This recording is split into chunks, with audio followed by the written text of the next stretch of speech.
रुड़की में 11वीं के छात्र की हत्या से मचा कोहराम, जंगल से बरामद किया गया है छात्र का शव। देहरादून में पुलिस ने दोहरे हत्याकांड का किया खुलासा, आरोपियों को गिरफ्तार कर भिजवाया जेल। अल्मोड़ा में क्षत विक्षत हालत में मिला शव, पुलिस की ओर से मृतक व्यक्ति की हुई शिनाख्त। नैनीताल के बिलिया नाले में फिर से हुआ भूस्खलन, प्रभावित क्षेत्रों में लोगों को कराया गया विस्थापित।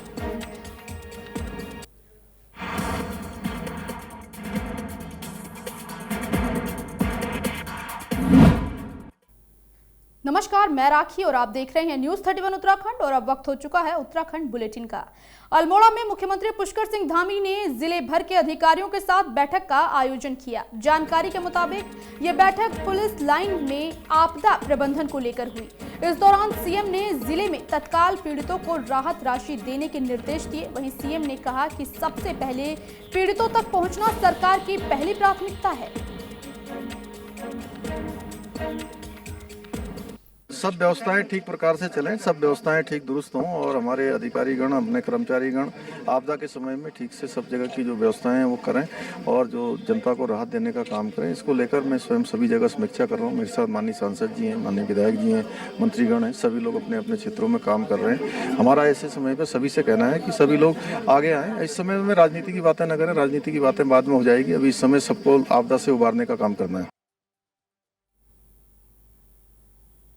अल्मोड़ा पहुंचे मुख्यमंत्री पुष्कर सिंह धामी ने आपदा में जान गंवाने वाले लोगों के परिजनों से मुलाकात की। जानकारी के मुताबिक जिले में पहुंचने के बाद सीएम अपने काफिले के संग हीरा डूंगरी एनटीडी निवासी आपदा प्रभावित रेखा सिंह के आवास पर पहुंचे, जहां उन्होंने नुकसान का जायजा लिया। वहीं अरोमा सिंह की मां रेखा सिंह ने सरकार से परिवार के किसी एक सदस्य को सरकारी नौकरी दिए जाने की मांग की है, जिसके बाद सीएम धामी ने सिराल गांव पहुंचकर आपदा में जान गंवाने वाली लीला देवी के परिजनों से भी मुलाकात की, जिसके बाद उन्होंने अधिकारियों को समस्याओं का निस्तारण करने के निर्देश दिए। इस दौरान उन्होंने कहा कि आपदा के बाद आई अव्यवस्थाओं को दूर करने के लिए सरकार युद्ध स्तर पर कार्य कर रही है। वहीं पूर्व सीएम हरीश रावत की ओर से सरकार की विफलता पर उठाए जा रहे सवालों के जवाब में सीएम धामी ने कहा कि हरीश रावत खुद आपदा आने के बाद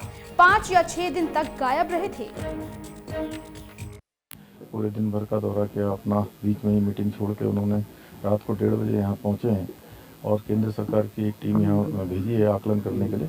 वो टीम आकलन कर रही है, पिथौरागढ़ जनपद का आकलन कर रही है, उसके बाद अन्य जनपदों का करेगी और जल्दी हम लोगों का ये प्रयास है कि भाई जितना नुकसान हो गया है वो तो हो गया है, लेकिन जल्दी से पुनर्निर्माण के काम शुरू हों। जो रास्ते बंद हैं वो रास्ते खुल जाएँ, जो पुल टूटे हुए हैं उन पुलों का संपर्क मार्ग बन जाए, बिजली, पानी और दूरसंचार जैसी जो सुविधाएं हैं वो सुविधाएं पुनः चालू हों। प्रशासन से यही चाहती हूँ कि वो मुझे कोई भी छोटा मोटा रोजगार देने की कृपा करे कि मैं आगे जाके अपना जीवन यापन कर सकूं, क्योंकि अभी तो मैं इतना मेरे पास अमाउंट नहीं कि मैं घर को भी ठीक करूं और अपना पेट भी पाल सकूं। जब तक हूं तब तक तो करना है। सीएम साहब से रखी आपने? मैं रख रही थी तो फिर अब इतना भीड़ थी कि मैं उनसे कह नहीं सकी ये बात को। पौड़ी के बाजारों में करवा चौथ को लेकर खूब रौनक देखने को मिली, जहां बीते दिन सुहागन महिलाएं बाजारों में पहुंचकर करवा चौथ की खरीदारी करती नजर आईं। आपको बता दें कि महिलाएं अपने पति की लंबी उम्र की प्रार्थना के लिए करवा चौथ का व्रत रखती हैं। वहीं महिलाएं पूरा दिन व्रत रखकर चांद निकलने के बाद अपने पति की पूजा करते हुए व्रत तोड़ती हैं। इस दौरान खरीदारी कर रहे लोगों का कहना है कि कोरोना काल में ये त्योहार ज्यादा धूमधाम से नहीं मनाया जा रहा है।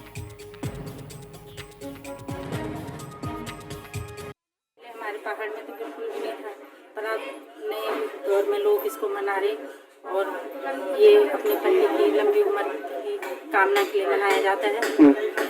थोड़ा हल्का ही है, पहले बहुत अच्छा है, तो बहुत है, इस बार बेटर है, कोरोना के टाइम में बेटर है।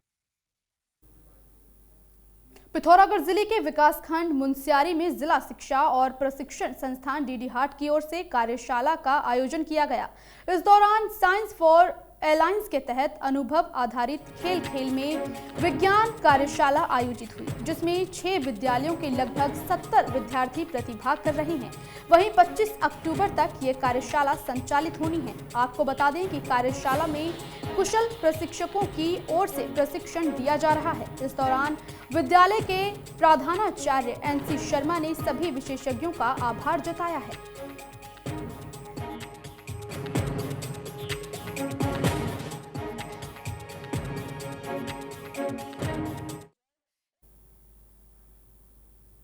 श्रीनगर में छात्र संघ चुनाव न कराए जाने पर गढ़वाल केंद्रीय विश्वविद्यालय के छात्र नेताओं ने विश्वविद्यालय प्रशासन का पुतला जलाया है।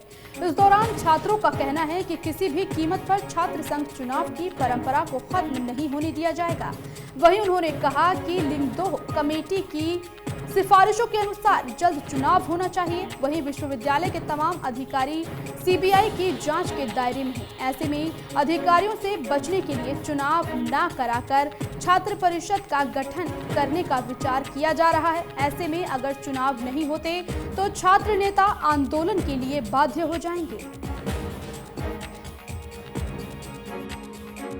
सबसे पहले तो हमने जो है आज अधिष्ठाता छात्र कल्याण जो DSW हमारे हैं प्रोफेसर PS राणा जी, उनका जो है पुतला दहन किया गया। और वो इसलिए किया गया कि अभी कुछ दिन पहले उनका जो है अखबार में एक बयान आता है कि छात्र संघ चुनाव को जो है अब नहीं कराया जाएगा और इसके बदले जो है छात्र परिषद बनाया जाएगा। तो ऐसे में हम लोगों को कहने का मतलब ये है कि ऐसे अधिकारी जिनके ऊपर वर्तमान समय में CBI की जाँच में जो लोग लिप्त हैं, ऐसे अधिकारियों को क्या हक है और कौन सी नियम के तहत माननीय कुलपति महोदय ने जो है अभी तक उनको उनके पद पे रखा है, इसका हम जो है पुरजोर विरोध करते हैं। रही बात छात्र संघ चुनाव की, तो वो होते थे, होंगे और होते रहेंगे। पिथौरागढ़ जिले के उच्च हिमालयी क्षेत्रों में कई पर्यटक फंसे हुए हैं, जिनका रेस्क्यू अभियान लगातार जारी है। वहीं वायुसेना ने चिनूक हेलीकॉप्टर से आज 41 लोगों के साथ ही महाराष्ट्र के एक पर्यटक के शव को भी पिथौरागढ़ पहुंचाया।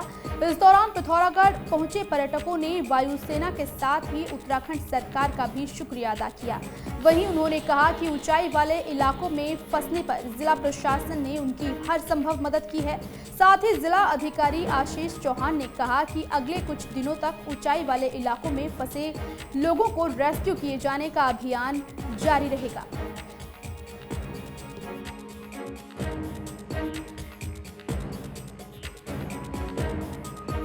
मैं आलोक पांडे, लखनऊ से हम राइडर्स थे। हम 2 फ्रेंड जो हैं साथ में बुलेट से निकले हुए थे और लगभग 5-6 दिन पहले मौसम इतना ख़राब हुआ कि बर्फबारी होने लगी, बारिश हो गई, सारी सड़कें बंद हो गई। लेकिन इसके बावजूद भी वहाँ का शासन और प्रशासन हमारे साथ बना रहा है।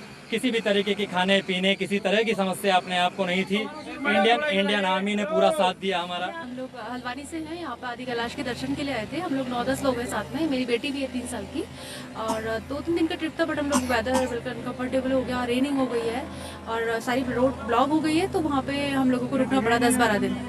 फिर इंडियन आर्मी ने हमें रेस्क्यू किया है, फिर फोर्स के थ्रू यहाँ पे चिनूक के थ्रू हम लोगों को रेस्क्यू किया गया है। 3 दिन के एफर्ट्स में हमारा सब्सटेंशियल रेस्क्यू किया गया है। फर्स्ट डे हमने हमारा जो नंबर था 56 था गुंजी से, जिसमें 31 पैसेंजर्स को लाया गया था। 19 तेदांग से लाए गए थे और 6 तीजम से।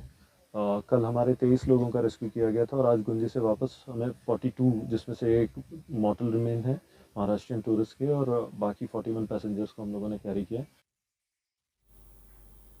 नैनीताल जिले के प्रभारी मंत्री यतीश्वरानंद ने लालकुआ, बिंदुखत्ता और हल्द्वानी क्षेत्र में आपदा प्रभावित इलाकों का दौरा किया। इस दौरान उन्होंने साफ कहा कि आपदा के दौरान जो भी अधिकारी काम में लापरवाही बरतेगा उसके खिलाफ कड़ी कार्रवाई की जाएगी और उसे किसी भी कीमत पर बख्शा नहीं जाएगा। वहीं कैबिनेट मंत्री के मुताबिक आपदा प्रभावित इलाकों में राहत और बचाव कार्य जारी है और आपदा पीड़ितों को हर संभव मदद देने का प्रयास किया जा रहा है। हमारे साथ हैं इस समय। हम सुबेरे पूरे नगर के अंदर दौरा करके आए हैं। कल रात भी हमने कई जगह दौरा किया था। अभी हम थोड़ी देर में भीमताल विधानसभा के अंदर जहाँ जहाँ भी आपदा से नुकसान हुआ उसका दौरा करेंगे और जो भी किसी भी सामान की वहाँ प्रभावित लोगों को आवश्यकता है हम उसको पूरा करेंगे। उत्तराखंड के पहाड़ों में आई भारी आपदा से हुए नुकसान को देखते हुए केंद्र सरकार की 7 सदस्यीय टीम ने हल्द्वानी, लालकुआ समेत रामगढ़, बिंदुखत्ता और क्षतिग्रस्त हुए गौला पुल का स्थलीय निरीक्षण किया। इस दौरान बिंदुखत्ता में गौला नदी के कटाव से जिन लोगों के घर नदी में समा गए, उन परिवारों से मिलकर आर्थिक सहायता देने की बात कही गई। वहीं आपदा प्रबंधन सचिव एस मरुगेशन ने कहा कि केंद्र की टीम आपदा प्रभावित इलाकों का निरीक्षण कर रही है, जिसके बाद आपदा से हुए नुकसान का सही आकलन किया जाएगा। वहीं टीम ने जिले के अधिकारियों के साथ हल्द्वानी सर्किट हाउस में बैठक भी की। देखिए, ये आपदा के बाद है जो हमारा स्टेट गवर्नमेंट की तरफ से हमेशा सेंट्रल गवर्नमेंट के सपोर्ट का एक रिक्वेस्ट जाता है। सो सेंट्रल गवर्नमेंट की तरफ से एक इंटर मिनिस्ट्रियल सेंटर टीम है वो है कल से हमारा आपदा प्रभावित क्षेत्रों को दौरा कर रहे हैं। कल चारधाम रोड को पूरा इन्होंने निरीक्षण किया है और पिथौरागढ़ रात को गए थे, वहाँ विलेज रोड से, नेशनल हाईवे से जो भी डैमेजेस हुआ उसको आंकलन किया है। फिर सुबह से हम लोग रामगढ़ एरिया में भी आकर वहाँ कुछ प्रभावित इलाका था उसको देखा है। इस अधिकारी ज्वाइंट सेक्रेटरी लेवल के और सेक्रेटरी लेवल के इन अधिकारियों का नैनीताल जनपद में, नैनीताल के साथ साथ ही कुमाऊं के अन्य जनपद जो आपदा प्रभावित है उसमें दौरा हुआ और हमारे यहाँ लालकुआं क्षेत्र में उनके द्वारा बिंदुखत्ता का निरीक्षण किया गया। इसके पहले गोलापार ब्रिज का निरीक्षण किया गया था और साथ में कलसिया और जोराकसिया नाला है हल्द्वानी में, उसका निरीक्षण किया गया था और निरीक्षण के उपरांत ये टीम जो है रुद्रपुर को गई है।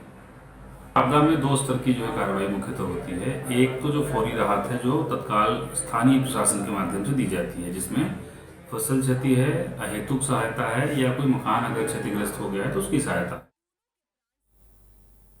देहरादून में समाजसेवी संजय कनौजिया ने कांग्रेस भवन के सामने करवा चौथ के उपलक्ष्य में निःशुल्क मेहंदी कैंप का आयोजन किया, जिसमें महिलाओं ने बढ़ चढ़कर हिस्सा लिया और करवा चौथ के लिए मेहंदी लगवाई।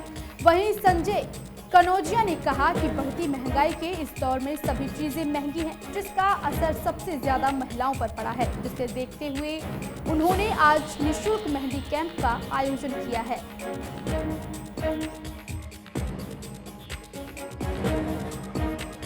सबसे पहले सभी महिलाओं को मेरी तरफ से करवा चौथ की हार्दिक शुभकामनाएं। और दिमाग में कि इतने महंगाई के दौर में कुछ ना कुछ नया करा जाए, और आप मानेंगे रसोई गैस, राशन इतना महंगा हो गया।